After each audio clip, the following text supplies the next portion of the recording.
हर लाल रंग खून का नहीं होता, कुछ लाल रंग अधूरे वादों का होता है। जब रात में 2:17 बजती है तो घड़ी की सुई नहीं, किसी का इंतजार चलने लगता है। बारिश की हर बूंद जैसे एक सवाल पूछती है, वादा निभाने आए थे या धक्का देने।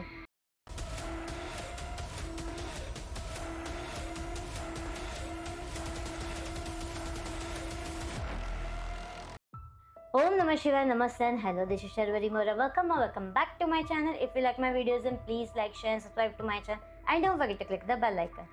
आज की हमारी कहानी है एक ऐसी औरत के बारे में जो अपने प्यार के चक्कर में अपना ही जान दे बैठी। एक ऐसी औरत के बारे में जो अपने शादी से पहले अपने प्यार के साथ भाग गई, लेकिन किस्मत तो देखो, ट्रेन के सामने आके मर गई।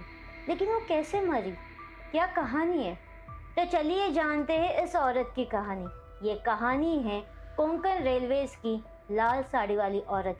कोंकण रेलवेज का रूट दिन में किसी खूबसूरत सपने जैसे लगता है। नमकीन समंदर की हवा, वेस्टर्न घाट्स के घने पहाड़, गहरी सुरंगें और बीच बीच में छोटे स्टेशन, जैसे प्रकृति ने अपने सबसे प्यारी तस्वीर यही बना दी हो। लेकिन जब रात को बारिश खिड़कियों पर जोर से पड़ती है और ट्रेन अंधेरी टनल्स को चीर कर आगे बढ़ती है, तब इस रूट का एक अलग ही चेहरा सामने आता है। रत्नागिरी के पास एक ऐसा स्ट्रेच है जहां लोग कहते हैं कि रात के 2:17 बजते ही वक्त धीमा पड़ जाता है। गाड़ी चलती रहती है लेकिन हवा रुक जाती है और लाल रंग अंधेरे में सांस लेता हुआ महसूस होता है। मीरा, जो सिर्फ 25 साल की थी, रत्नागिरी के पास के एक गांव में रहती थी। शांत और दिल से मासूम। उसे मेहंदी लगाना बहुत पसंद था, बारिश देखना पसंद था और समुंदर के किनारे चुपचाप बैठकर सपने देखना पसंद था। घर में उसकी शादी फिक्स हो चुकी थी। माँ ने लाल साड़ी संभाल कर रखी थी, गहने पॉलिश हो चुके थे, रिश्तेदारों को बुलावा भेजा जा चुका था। मीरा सब रस्में निभा रही थी, मुस्कुरा भी रही थी, लेकिन उसके दिल में बस एक ही नाम था, बस एक ही नाम उसके दिमाग में भी चल रहा था। अर्जुन, शहर का एक नौजवान, मीरा से प्यार करने वाला, बड़ी बातें करने वाला और मीरा को सपने दिखाने वाला। उसने मीरा को यकीन दिला दिया था कि वो उससे इस छोटे गांव से निकाल कर मुंबई ले जाएगा, अपनी दुनिया देगा, अपना घर देगा। मीरा ने प्यार पर यकीन किया, लेकिन उसे नहीं पता था कि अर्जुन कर्जों में डूबा हुआ था और उसकी नजर मीरा पर नहीं, उसके साथ ले जाने वाले गहनों और पैसों पर है। मीरा की शादी के एक दिन पहले तेज बारिश हो रही थी। आसमान बिजली की चमक से भर गया था। मीरा ने लाल साड़ी पहनी थी और माँ के संदूक से गहने और कैश निकाला और एक पल के लिए अपने घर को देखा, फिर बिना पीछे मुड़े निकल गई। रत्नागिरी के पास ट्रैक के किनारे अर्जुन उसका इंतजार कर रहा था। दूर से ट्रेन की हेडलाइट चमक रही थी। मीरा ने अर्जुन का हाथ पकड़ा और धीरे से कहा, अब सब ठीक हो जाएगा।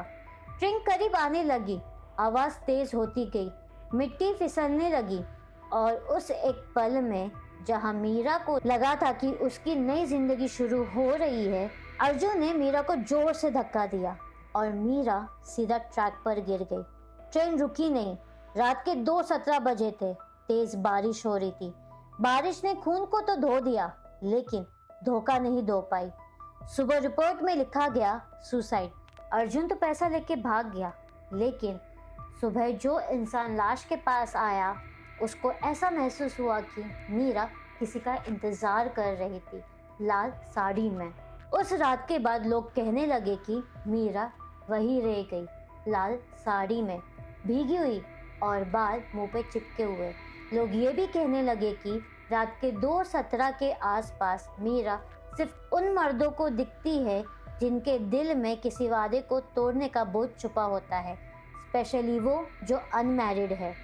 लोग तो ये भी कहते हैं कि जब ट्रेन उस एरिया से गुजरती है और वक्त 2:17 के करीब होता है तो कोच के अंदर हवा अचानक ठंडी हो जाती है। गांव वाले कहते हैं कि मीरा आज भी किसी का इंतजार करती है।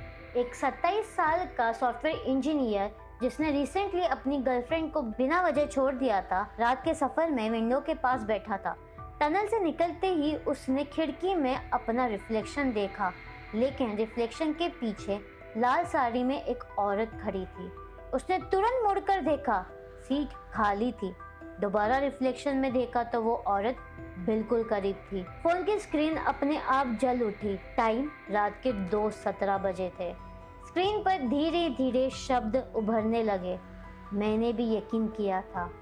जब सब नॉर्मल हुआ तो उसके बैग के अंदर रखी एक फोटो गीली थी और उस पर लाल पानी के 2 उंगलियों के निशान बने हुए थे। ये सिर्फ सॉफ्टवेयर इंजीनियर के साथ नहीं हुआ, ऐसे ही किस्सा 4 कॉलेज जाने वाले लड़कों के साथ हुआ। एक रात ये 4 कॉलेज जाने वाले लड़के मस्ती करते हुए सफर कर रहे थे। उसमें से एक ने चिल्लाकर कहा, लाल साड़ी वाली आजा। जैसे ही ट्रेन टनल में घुसी, लाइट्स ब्लिंक करने लगी। अंधेरे में किसी ने उसका पैर जोर से पकड़ा। रोशनी वापस आई तो उसके एंकल पे गीले लाल निशान थे। दूसरे लड़के ने ट्रैक के साइड लाल साड़ी में वो औरत खड़ी देखी। उसका चेहरा तो नहीं दिखा, लेकिन वो गुस्से से भरी लग रही थी। तीसरा लड़का, जो अक्सर लड़कियों को होप देकर छोड़ देता है, बस एक ही लाइन दोहराता रहा, मैंने धक्का नहीं दिया, मैंने धक्का नहीं दिया। और चौथा लड़का, जिसने किसी का कभी दिल नहीं तोड़ा, किसी का दिल नहीं दुखाया, उसे कुछ नजर तो नहीं आया, लेकिन उसे डर महसूस जरूर हुआ। लोग कहते हैं कि मेरा धोखा नहीं सवाल है।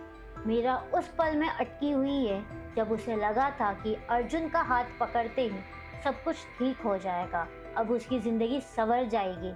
लेकिन उसे क्या पता था कि अर्जुन उसको धोखा देगा और वो उसी पल में अटक जाएगी। इसलिए वो हर उस आदमी को सिर्फ इतना याद दिलाती है कि धोखा सिर्फ एक पल का होता है, लेकिन इंतजार हमेशा के लिए रह जाता है। तो ये थी हमारी आज की कहानी, एक ऐसी औरत की कहानी जिससे मिलते ही वो सिर्फ एक ही सवाल पूछती है, वादा निभाओगे या धक्का दोगे? If you like my videos then please like, share, subscribe to my channel and don't forget to click the bell icon। मिलते हैं अगले वीडियो में अगले जॉनर के साथ। कीप वॉचिंग कहानी टॉकीज। ओम नमः शिवाय।